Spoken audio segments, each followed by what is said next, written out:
voudrais vous partager un petit texte issu de cet ouvrage du cardinal Joseph Ratzinger, Benoît XVI, concernant la quête de la face de Dieu dans l'Ancien Testament. Petite réflexion pour nous aider à mieux comprendre théologiquement la profondeur de la notion de nom, ou ici de la notion de visage, la face de Dieu, le nom de Dieu, la notion même de personne en Dieu. Je vais simplement lire et éviter le plus possible de faire de commentaires. Le terme panim en hébreu,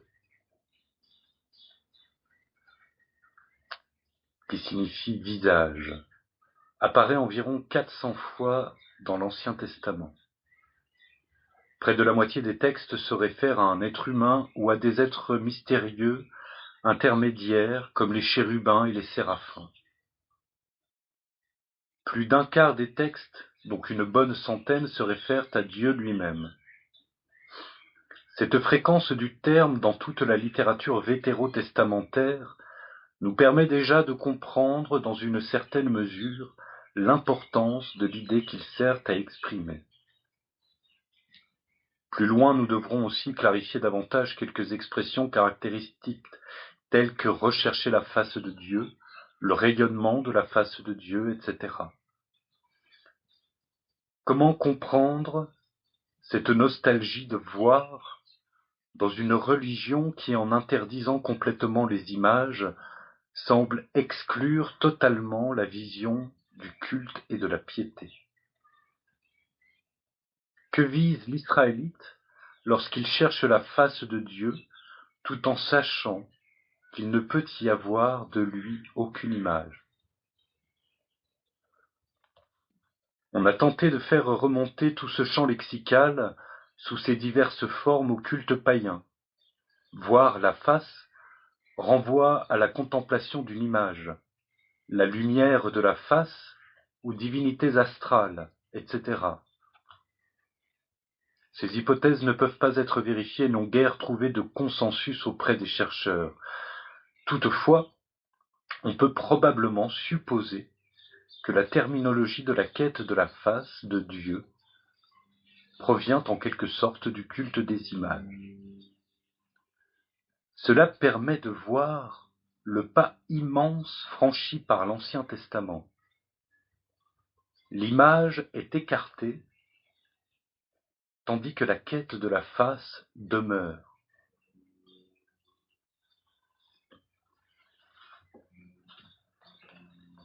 La forme objectivée, la réduction de la divinité à un objet, disparaît. Mais Dieu conserve sa face. C'est précisément parce qu'il ne peut être représenté qu'il reste celui qui a un visage, qui peut voir et être vu. L'ancienne forme culturelle qui matérialisait Dieu et l'abaissait à un niveau particulier est remplacée. Mais c'est justement ainsi qu'apparaît son orientation la plus intime. Ce Dieu a un visage. Il est une personne. Simian Joffre, alors c'est l'auteur d'un article sur le terme justement panim en hébreu. Dans son article philologique très détaillé panim, résume la question de la façon suivante. En raison de sa capacité à exprimer des sentiments et des réactions, le terme panim, je ne sais pas comment ça se prononce, donc peut-être je le prononce très très mal. Le terme panim donc désigne le sujet qui s'adresse à d'autres, c'est-à-dire dans la mesure où il est le sujet de relations. Panim est un concept qui exprime des relations. Nous pouvons dire, la citation est terminée, nous pouvons dire que grâce à l'abandon du culte des images qu'a permis le terme panim, le concept de personne s'est développé, et précisément comme concept de relation. En plus de panim, il faudrait mentionner ici le terme sem, c'est-à-dire nommé. Le Dieu de l'Ancien Testament révèle son nom, et ainsi il peut être appelé. Le nom aussi est un concept relationnel.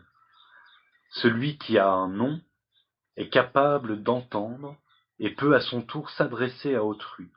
Et d'autre part, il peut être appelé par son nom. La philosophie grecque a trouvé la notion de substance, mais elle n'a pas reconnu le concept et l'essence de la personne. Elle ne s'y trouve pas. Il y a bien l'individu, mais il n'est qu'une des multiples manifestations de l'essence qui seule compte. Par contre, la réalité particulière que nous décrivons avec le terme personne a été reconnue sur le chemin de la foi biblique, lorsqu'au moment de l'abolition de l'image est apparu le réel, cet être qui peut voir et être vu, entendre, parler, et à qui on peut s'adresser. Il était donc logique que panim soit le plus souvent rendu par le grec prosopone, c'est-à-dire le visage. Un mot qui n'avait pas de sens technique dans la philosophie grecque, mais qui avait un sens technique dans le théâtre, dans la tragédie. Le prosopone, c'était le masque que le comédien revêtait pour incarner son personnage. Or, il était approprié que prosopone soit rendu par persona en latin. Et persona a le même sens au départ de ce masque, donc de ce visage. Et persona, donc, qui a donné le nom personne, le concept de personne dont il nous parle ici, mais aussi le concept de personnage au théâtre. Voilà. Donc, or il était approprié donc que prosopone soit rendu par persona en latin, la langue dans laquelle le mot a progressivement acquis sa signification explicite et son sens philosophique.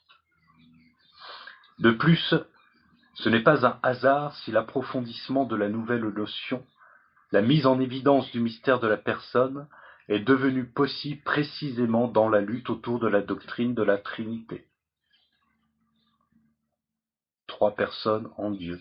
Pour comprendre trois personnes en Dieu, il faut comprendre justement donc ce concept de personne, non pas de masque ou de personnage, nous ne sommes pas dans le théâtre, mais ce concept de personne, c'est-à-dire de relation. Il y a trois personnes divines, c'est-à-dire qu'il y a un jeu de relations, il y a de la relation en Dieu. Et pour qu'il y ait de la relation en Dieu, il faut qu'il y ait de la distinction, parce qu'il ne peut y avoir de relation qu'entre deux ou trois termes. D'ailleurs, il y a toujours de relations en général, mais c'est abyssal comme réflexion, mais il y a toujours trois termes dans une relation, jamais seulement deux termes.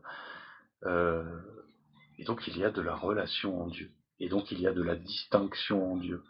Et comme Dieu est infini et que toute chose en Dieu est infinie, il y a une distinction infinie entre les trois personnes divines qui pourtant sont tous trois la même substance, et donc un seul Dieu. Un Dieu dont la nature profonde et intime est d'être relationnel. Revenons au texte de Benoît XVI. Le mot hébreu panim reconnaît Dieu en tant que personne, comme un être tourné vers nous, qui peut entendre, voir, parler, nous aimer et être en colère, comme le Dieu qui est au-dessus de tout, et cependant a un visage. C'est en cela que l'homme lui est semblable, qu'il est à son image. La face lui permet de reconnaître qui Dieu est, ce qu'il est et comment il est. L'homme est renvoyé à cette face qu'il recherche au plus intime. Il me semble important que les deux termes, nom et face, reposent d'une part sur une conception spirituelle profonde devenue possible seulement grâce au rejet de l'image extérieure, en l'absence de cette image, et pourtant, il ne s'agit pas simplement du développement d'un concept, La vision sensible et l'idée de la face restent essentielles. Voilà. Voilà, en lisant ce genre de texte, je trouve des éclairages très intéressants. J'espère que vous en trouverez vous aussi. Je vous conseille de lire Benoît XVI. C'est une lecture difficile parce que c'est une lecture théologique. C'est un grand théologien, pour autant que je puisse en juger.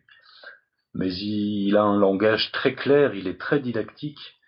Et puis dans ses œuvres, on trouve donc des écrits très pointus, des écrits de type univers, enfin des écrits de théologiens, des écrits de recherche, donc avec une pensée donc qui évolue au cours des années.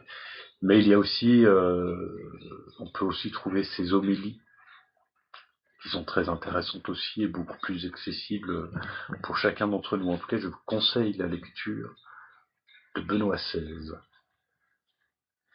et donc de son Jésus de Nazareth. Voilà. Et donc nous allons terminer et nous allons prier la Vierge Marie, mais aussi saint Thomas d'Aquin, saint Benoît, tous les docteurs de l'Église. Nous allons prier pour que Benoît XVI puisse être reconnu en son temps comme docteur de l'Église. Je vous salue Marie, pleine de grâce, le Seigneur est avec vous. Vous êtes bénie entre toutes les femmes, et Jésus, le fruit de vos entrailles, est béni. Sainte Marie, Mère de Dieu, priez pour nous pauvres pécheurs, maintenant et à l'heure de notre mort, ainsi soit-il.